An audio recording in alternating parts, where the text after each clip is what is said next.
Bonjour les enfants, ici le Père Tougan.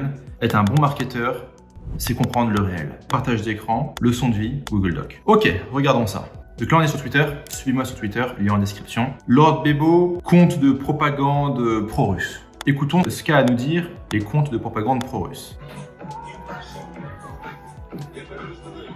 Drapeau ukrainien.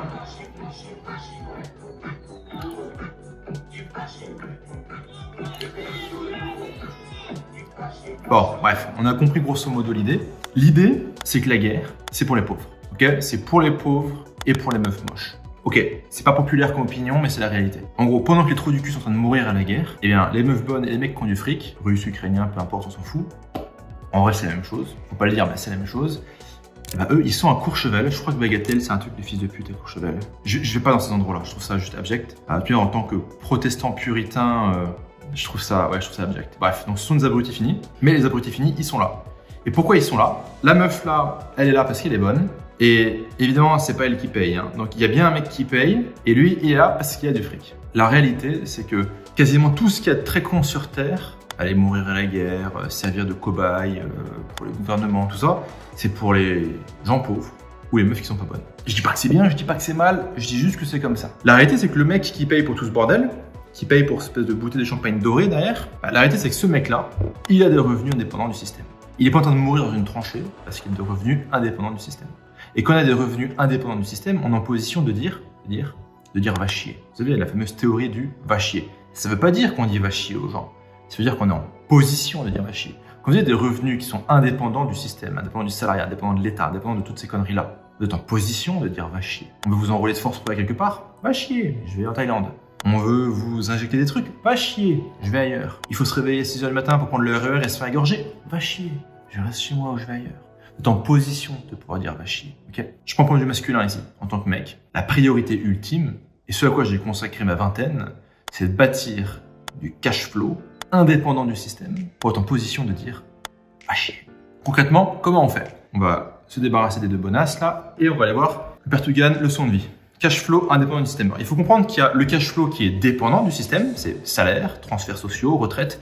Je ne sais pas d'ailleurs si du point de vue de l'INSEE, de la comptabilité nationale, les retraites s'ils font partie ou pas des transferts sociaux. Transferts sociaux, c'est tout ce qui est genre, je sais pas, APL, RSA, chômage, etc. Bref, toutes ces merdes-là que file l'État pour maintenir les gens dans une forme de misère. Contrairement à ce que vous croyez, les aides publiques accroissent la pauvreté. Bon, c'est pas le sujet de la vidéo, mais en fait, si ça vous intéresse, dites-le moi en commentaire, ça pourrait faire une vidéo. Mais en fait, oui, les aides publiques et le socialisme accroissent la pauvreté au lieu de la réduire. D'ailleurs, ils ont même intérêt, parce qu'en fait, si les gens restent pauvres, ils vont continuer pour voter pour les mêmes cons, et les mêmes cons restent au pouvoir, et tant qu'ils sont au pouvoir, ils peuvent se gaver. Pas si con que ça, les mecs, en fait. Ok, le cash flow indépendant du système, c'est ce qui nous intéresse. C'est l'objet de cette chaîne YouTube, c'est pour ça que je fais des programmes, RX, anti-digital, etc. Comment ça marche ce game? Pour moi, le début du game, il passe par du cash flow qui est digital. Digital, c'est-à-dire que ça passe par Internet. Ok, simple. Le cash flow digital, il y a le cash flow actif. Traduction, tu fais une prestation et tu es payé. Donc, moi, j'ai été longtemps copywriter. On allait me payer, je sais pas, 50 000 balles pour faire un texte de vente. Ok, je suis payé 50 000 balles. Je travaille activement. Je récupère mes 50 000 balles. C'est du cash flow actif. Il y a du cash flow semi-passif. Le cash flow semi-passif, c'est je vais créer une formation en ligne. Je vais le mettre sur Udemy et Udemy, grosso modo, trouve des clients pour moi et on gagne de l'argent comme ça. Ou je vais écrire un livre, je vais le mettre sur Amazon, Amazon trouve des clients pour moi et je prends du cash flow tous les mois. Je crois qu'aujourd'hui encore, je gagne 300 balles par mois en cash flow comme ça sur Amazon. Bon, aucun intérêt, mais c'est de l'argent gratuit. J'ai mis semi-passif dans la mesure où vous savez, il y a tout un grand débat sur Internet sur est-ce qu'on peut vraiment parler de revenus passifs, pas passifs, etc. La réalité, c'est qu'un revenu qui est réellement passif, vous foutez rien de chez rien, en général, c'est un revenu qui périclite très rapidement, okay, qui disparaît très rapidement. Ce que vous voulez, c'est plutôt un revenu semi-passif. C'est une grande partie est automatisée, une grande partie tombe entre guillemets tout cru dans le bec, mais à des intervalles réguliers, il faut mettre en place des choses, mettre à jour des choses, etc. Donc on parlerait plutôt de revenus semi-passifs. Typiquement, un business de formation en ligne basé sur du SEO, par exemple, c'est un revenu semi-passif. Une boutique de dropshipping ou d'e-commerce au sens plus large, puisque le dropshipping c'est moins populaire apparemment maintenant, qui est également basé sur du trafic organique du SEO, c'est un revenu semi-passif. Certes, une grande partie du boulot est fait automatiquement ou semi-automatiquement, mais il faut quand même intervenir de temps en temps, checker le catalogue, supprimer des produits, rajouter des produits, gérer le support client, etc. Okay. Enfin, la troisième catégorie au sein des cash flows digitaux, c'est les revenus semi-passifs prévisibles. C'est ce que moi j'appelle des rentes digitales. Une rente digitale, c'est un produit, un abonnement sur Internet. C'est un produit pour lequel les clients, s'ils le souhaitent, vont payer tous les mois pour avoir accès à une communauté, pour avoir accès à du contenu, pour avoir accès à un logiciel. Si vous utilisez Frog.tech, qui est une technologie pour créer des tunnels de vente, eh bien, pour moi, c'est une rente digitale. J'ai bâti ce business-là, j'ai des clients qui payent tous les mois, donc tous les mois, de manière semi-passive, prévisible, je touche de l'argent. Un business de rente digitale, ça peut être également les RX. RX pour revenu exponentiel. Mes clients me payent 49 balles TTC tous les mois, et je sais que mois après mois, je vais toucher tant d'argent. Parce que je sais que mes clients, grosso modo, une fois qu'ils consomment le produit, restent sur le produit, restent dans la communauté parce qu'ils kiffent le truc. Et que ça apporte du résultat et qu'ils ont un retour sur investissement, sinon je ne serais pas là évidemment. Pour moi, le Graal vraiment dans le cash flow digital, c'est la rente digitale. C'est un truc en abonnement qui tombe tous les mois de manière vraiment semi-passive et prévisible. Vous savez qu'en moyenne, le mois prochain, vous allez gagner tant, dans 2 mois, vous allez gagner tant, dans 3 mois, vous allez gagner tant. J'ai déclenché pas mal de passion, on va dire, de la part de la communauté des vendeurs de formation en immobilier, que j'aime beaucoup, pas de souci. Parce que j'avais fait une vidéo que j'ai mise sur Twitter où j'expliquais qu'en gros, ouais, les IMO c'est bien, mais c'est vraiment le dernier truc qu'on achète. C'est beaucoup plus intéressant de faire des rentes digitales que faire des rentes immobilières. Parce que la rente immobilière, putain, pour toucher 1000 balles, il faut mobiliser des centaines de milliers d'euros. Alors certes, la banque peut le prêter. Ok, très bien. Il y a comme un taux d'intérêt à payer, il y a des risques. Si tu ne payes pas, elle prend l'appart, est-ce que tu as mis si tu as un punk à chien qui décide de s'installer chez toi, tu ne peux pas le virer. Ok, il est chez toi, c'est comme ça. T'as énormément de coûts, il y a une putain de fuite d'eau, ça coûte 5000 balles, il y a énormément de problèmes, il y a des questions d'assurance, etc. Alors qu'en fait, quand tu vends une rente digitale, t'as un truc genre RX, ok, tu trouves, 20 clients, ça fait 1000 balles par mois. Ok, on enlève la TVA, donc ça fait un petit peu moins. Donc tu trouves, 25 clients, si tu veux. Okay. Tu trouves 25 Gugus qui sont prêts à payer tous les mois pour un bien, un service, un software, un club, une formation continue que tu leur apportes et qui, par définition, apporte de la valeur, sinon ils ne restent pas le mois d'après, ok. Et bien ça fait 1000 et quelques par mois. Sans avoir besoin de mobiliser du capital, sans avoir besoin de faire un prêt à la banque, sans avoir besoin de sucer le banquier, sans avoir besoin de remplir des papiers à la con, sans avoir besoin de demander l'autorisation à personne. Okay, il n'y a pas genre, est-ce que cher banquier, c'est bien pépon, je peux avoir un crédit. C'est bien pépon, je peux avoir un crédit. Non, rente digitale, tu vas, tu bâtis un truc, tu vends, tu prends ton cash flow. Donc on commence par du cash flow digital. Moi, je suis convaincu qu'il faut commencer par le digital. C'est le plus simple. Attention, je dis pas que c'est simple, je dis que c'est plus simple que le reste. Par exemple, l'immobilier, etc. Ce fric-là que vous allez générer, vous allez le mettre dans des trucs chiants. En fait, ce qui se passe, c'est que les abrutis qui gagnent du fric sur Internet, moi, je les vois tous à Dubaï. Dubaï, c'est génial pour ça. Dubaï, t'as un mec, il fait du cash flow digital. Il a, par exemple, une boutique de dropshipping, peu importe, etc. Donc, il fait de la thune. Il va à Dubaï, très bien, pump it up. Il va au Five Palm, puis il repart sur Terre. Il va commencer à aller au resto du mec là qui met du sel comme ça. Pour acheter des entrecôtes recouvertes d'or, ce qui coûte rien en fait. Mais le mec il te le vend 1000 balles, donc tu payes 1000 balles ton steak. Le e-commerçant francophone qui arrive à Dubaï, en général, il repart comme il est venu, une main devant, une main derrière, avec rien. C'est même beaucoup plus dangereux que ça. C'est que bien pas mal ce qu'ils font. Ils ont du cash flow digital, ils arrivent à Dubaï. Donc ils font, je sais pas, 10K par mois, ok, mettons de profit, ils arrivent à Dubaï et ils développent un lifestyle à 30 000 balles par mois. Ok. Donc on m'a dit, en 2 semaines, ils ont bouffé 2 semaines ou 1 mois, 2 mois, peu importe, ils ont bouffé toutes leurs réserves, ils sont à poil. Et là, ils vont faire un truc très con, le truc le plus con qu'on puisse faire. Ils vont essayer de maintenir leur niveau de vie en faisant de la merde, en faisant des trucs illégaux. Genre, ils vont racheter des comptes Stripe de boutiques e-commerce qui ne fonctionnent plus. Et ils vont débiter les gens en douce. Des merdes du genre. Ne faites jamais ça. C'est criminel, c'est interdit. Dubaï, ils vous renvoient en France et à Roissy, je crois qu'on arrive à Roissy, je vais jamais là-bas. Vous allez avoir la police qui va vous attendre pour vous défoncer votre mère, d'accord? Donc juste, cash flow digital, n'allez pas à Dubaï tout cramer. À la place d'aller tout cramer à Dubaï, de vous ruiner et d'être amené à faire des choses stupides pour maintenir un train de vie, c'est le truc le plus bête qu'on puisse faire, vous allez acheter des trucs chiants, ok? Vous allez acheter des trucs chiants, mais qui rapportent du cash flow prévisible. Vous allez acheter quoi? Par exemple, vous allez acheter de l'immobilier. Je suis pas contre l'immobilier. Mais moi, d'abord, je fais du cash flow digital où je peux prendre des centaines de milliers d'euros par mois de profit. J'ai bien de profit, pas de CA. Et après, je vais acheter de l'IMO. Vous pouvez aussi acheter de l'immobilier papier. On dit des titres de sociétés qui, elles, vont détenir plein de biens immobiliers, qui vont les gérer, les optimiser, etc. Et vous verser des loyers. Je ne sais pas si c'est sur une base mensuelle ou trimestrielle. Moi, je suis plus en mode IMO old school. j'achète des apparts, je mets des gens dedans, je prends des loyers, ça tourne comme ça. Vous pouvez acheter tout ce qui est actions, dividendes, etc. Je suis pas spécialisé sur ces questions. Tout ce qui est immobilier, vous allez vers Pierre Ollier, par exemple, super chaîne YouTube. Tout ce qui est un petit peu immo papier, dividendes, comparer les différents produits financiers, je vous renvoie vers la chaîne YouTube Esprit Argent de Charles de Reper. Super contenu. Il y a eu une interview avec moi qui est géniale, qui a fait 20 000 vues. Dans quelques mois, on rigolera de 20 000 vues. Mais pour le moment, on célèbre. Bref, je suis pas expert là-dedans. Je consulte d'autres experts.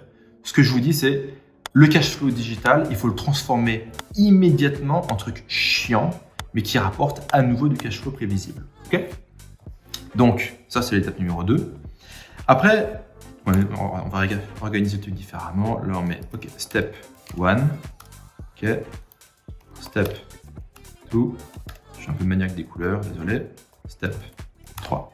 Ok. Step 3. Step 3, lors de la step 3, tu touches du cash flow digital, t'es heureux. Si possible, des rentes digitales. Tu touches du cash flow également prévisible qui viennent de trucs chiants, comme de l'immobilier, des actions à dividendes, des trucs comme ça. Alors, ça rapporte que dalle, hein. Ça rapporte du 2, 3, 4, 5, à 100 ans, 6% par an. Mais quand ton cash il est en immobilier, bah tu le dépenses pas en côte de bœuf plaqué or. Tu vois, c'est ça l'idée en fait. Donc ton capital, ok, l'immobilier ça peut baisser, même ça baisse un petit peu en ce moment. Oui, la bourse ça peut se faire défoncer. Alors, évidemment, tu réfléchis un peu, etc.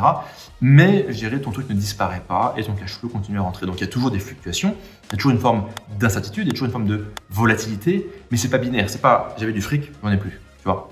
Ok. Step 3. Moi ce que je fais, c'est là il y a plusieurs possibilités. Soit tu achètes des trucs cool au moment où ils sont chiants. Typiquement de la crypto. Si vous demandez quand est-ce qu'il faut acheter du Bitcoin, bah, plus ou moins en ce moment. Encore une fois, je vous fais aucune recommandation d'investissement. Si vous achetez des trucs qui ne veulent pas dire du fric, ça va être problème, ok? Mais moi, parce que en ce moment, j'achète un petit peu de crypto. Pas beaucoup, un tout petit peu. Pourquoi? Parce que une fois que tout s'est pris une branlée de 90%, bah là, ça m'intéresse d'en acheter. Si ça m'intéressait d'acheter du Bitcoin à 70 000 balles, non. Si ça m'intéresse d'acheter du Bitcoin, là il est remonté, il est à 21 ou 20, j'en sais rien. Un petit peu. Ouais. Peut-être qu'il va tomber à 10. Ouais, bah j'en achèterai un petit peu à 10. Okay. Et je suis prêt. En gros, les trucs cool, quand on achète au moment où ils sont chiants, la condition, c'est qu'il faut être prêt à poireauter 10 piges. Moi, quand j'achète de la crypto, j'achète, je fous ça sur un ledger. Le ledger, il est dans un coffre-fort à l'autre bout du monde. Même si je veux retirer la crypto pour la dépenser, je peux pas. Ok, donc on achète des trucs cool au moment où ils sont chiants. On n'achète pas des trucs cool au moment où ils sont cool, ok? En général, quand tout le monde dit qu'un truc est génial, c'est qu'il faut pas y aller. D'accord? Puis dans la vie, c'est relativement simple. Vous regardez ce que font tous les gens, vous faites l'inverse. D'ailleurs, en général, si vous voulez savoir qu'est-ce qui constitue la réalité, vous regardez ce que disent les médias et la pensée dominante, vous prenez l'inverse mot pour mot et vous êtes à peu près bon dans 90% des cas. Mais c'est pas le sujet. Ok, toujours dans l'étape 3, autre option, faire du YOLO. Le YOLO, c'est enfin se faire plaisir et acheter de la merde. Ok? Donc vous allez soutenir LVMH en achetant des conneries hors de prix. N'oubliez pas que quand vous soutenez LVMH, votre connerie est le cash flow de la famille Arnault. Okay. Donc, vous pouvez avoir une allocation de trucs YOLO complètement cons et hors de prix. Moi, je fais peu, mais j'ai une compagne qui m'aide. C'est pas débile de se faire plaisir de temps en temps. Attention, quand vous faites plaisir, en gros, là, le steak en or, si vous voulez, vous pouvez. Mais d'abord, vous avez du cash flow digital, des trucs chiants. Vous avez acheté des trucs cool qui peuvent faire x10, x20, x100 dans les 10 prochaines années. Et là maintenant, vous pouvez aller acheter des t-shirts chez Prada, d'accord? Troisième option, beaucoup plus technique, c'est utiliser des trucs chiants qui apportent du cash flow comme collatéral pour choper de la dette et acheter encore plus de trucs chiants qui apportent du cash flow. Vu comme ça vend pas du rêve. Mais Pierre, être riche, en réalité, c'est faire des trucs chiants, d'accord? Donc, je relis, utiliser ces trucs chiants qui rapportent du cash flow comme collatéral pour choper de la dette et acheter encore plus de trucs chiants qui rapportent du cash flow. Ce que vous allez faire, c'est, ok, vous détenez de l'immobilier, vous détenez des parts dans des boîtes, vous détenez des actions de blue chip. Blue chip, ça veut dire des boîtes carrées qui ne vont pas disparaître demain, je rappelle. Eh bien, vous allez mettre ça comme collatéral, comme garantie pour emprunter de la thune et avec cette thune, acheter d'autres trucs chiants. Ok, donc d'autres actions blue chip, d'autres immobiliers, d'autres sociétés, par exemple. Les grosses fortunes, ils font ça toute la journée. Ce qui est intéressant pour nous, c'est en tant qu'entrepreneur sur le web, vous l'avez remarqué, c'est très compliqué d'avoir accès au crédit. Parce que la banque, elle nous regarde, elle fait en mode « Frère, je comprends pas ton délire, c'est bizarre. » Voilà, les banquiers comprennent rien, les comptables ils comprennent rien, les fiscalistes ils comprennent rien, personne ne comprend rien. Donc en fait, quand vous allez voir, je dirais, l'agence bancaire du coin pour avoir un crédit pour acheter un immeuble, elle va vous dire non parce qu'elle ne comprend rien à votre life. Okay. Donc, ce que vous faites, c'est que vous êtes dans une banque privée. Okay, un truc où il faut poser, j'allais dire 1 million, mais en général, on est plus sur 5 à 10 millions okay, que vous devez déposer auprès de cette banque. Okay. Et cette banque, elle va vous faire ce qu'on appelle un crédit lombard. Le crédit lombard, c'est que vous mettez des actifs financiers comme garantie et vous allez, en gros, vous mettez, je sais pas, 100 en garantie et la banque va vous proposer d'emprunter 75 par exemple. Okay, du coup, il y a 25 points de marge de manœuvre. Ça s'appelle un crédit lombard. Ça marche si vous avez des millions. Vous pouvez pas arriver avec 100 000 balles ou avec 50 000 balles. Il faut arriver à mettre des millions sur la table. Truc super important, et là, je vais faire un autre placement de produit pour une chaîne. Vous pouvez aller voir AH Fiscalité Investissement, qui dit des trucs pas cons là-dessus. C'est pour avoir accès à ce circuit bancaire où là, vous enrichissez pour de vrai, il faut avoir un track record clean. Il faut que toutes vos sociétés aient des comptabilités à jour. Il faut que vous ayez payé vos putains de taxes partout où vous êtes allé. Il faut que votre business soit clean, ça soit pas un truc qui a fait les pires saloperies de la terre. Parce que les mecs, en fait, ils vont faire un background check. Moi, j'ai subi ça récemment. Les mecs ont dit, ok, nom, prénom, ok, société, machin, comptabilité, tout ça. Et ils vont tout creuser sur votre vie. Et je vous rassure, on a tous fait des conneries. C'est pas très grave. Tant qu'en règle générale, vous avez eu une bonne intention, vous avez fait les choses à peu près proprement au maximum de vos capacités, gérer les banques comprennent que, ouais, bon, bah, ok, de temps en temps, c'est un peu compliqué. Voilà. N'oubliez pas que toutes ces banques-là, elles ont board des dictateurs et des criminels toute l'année, hein. Mais elles veulent pouvoir se dire, ou pouvoir dire à la police, si la police vient, on se dit, on a cherché, on a vu que c'était bien fait, etc. C'est que du foutage de gueule, hein. C'est que de l'hypocrisie, mais c'est comme ça que ça marche. Donc c'est très important que vos boîtes soient carrées, que la comptabilité soit faite, que les taxes soient payées, et qu'il n'y ait pas, je dirais, de cadavres à droite à gauche. Et à cette condition-là, vous avez accès à ces leviers. Donc le game auquel on joue, c'est ça, récapitulatif. Cash flow digital, parce que c'est là qu'on peut avancer rapidement. J'ai plein d'élèves qui sont passés de 0 à 10, 20, 30, 40, 50, 100 000, 400 000 pour certains par mois grâce à du cash flow digital et aux méthodes qu'on enseigne, toganbarra.com, vous trouverez ça là-bas. On achète des trucs chiants qui apportent du cash flow prévisible, ça c'est le truc que personne ne veut faire et c'est là qu'il y a plein de gens qui se foirent. Donc, on n'achète pas maintenant des t-shirts chez Prada, on n'achète pas des steaks en or. Étape numéro 3, on achète des trucs cool quand ils sont chiants pour faire un multiple absurde en 10 ans. On peut faire un petit peu du YOLO si on a envie de se faire plaisir, mais on se rappelle que notre YOLO et le cash flow de quelqu'un d'autre, c'est quand même beaucoup plus cool d'avoir de l'argent gratuit plutôt que de filer de l'argent gratuit à quelqu'un d'autre. Et enfin, on utilise ces trucs chiants qui apportent du cash flow comme collatéral pour choper de la dette et acheter encore plus de trucs chiants qui apportent du cash flow via des crédits lombards. Grosso modo, vous faites ça sans faire de merde, sans faire de scam, sans vous foutre en l'air, sans faire une overdose de cocaïne, bah vous avez la belle vie. Voilà. Et vous pouvez vous retrouver, quand vous avez fini toutes ces conneries-là, à Bagatelle, Courchevel, machin schnock, avec des putes ukrainiennes. Mes félicitations.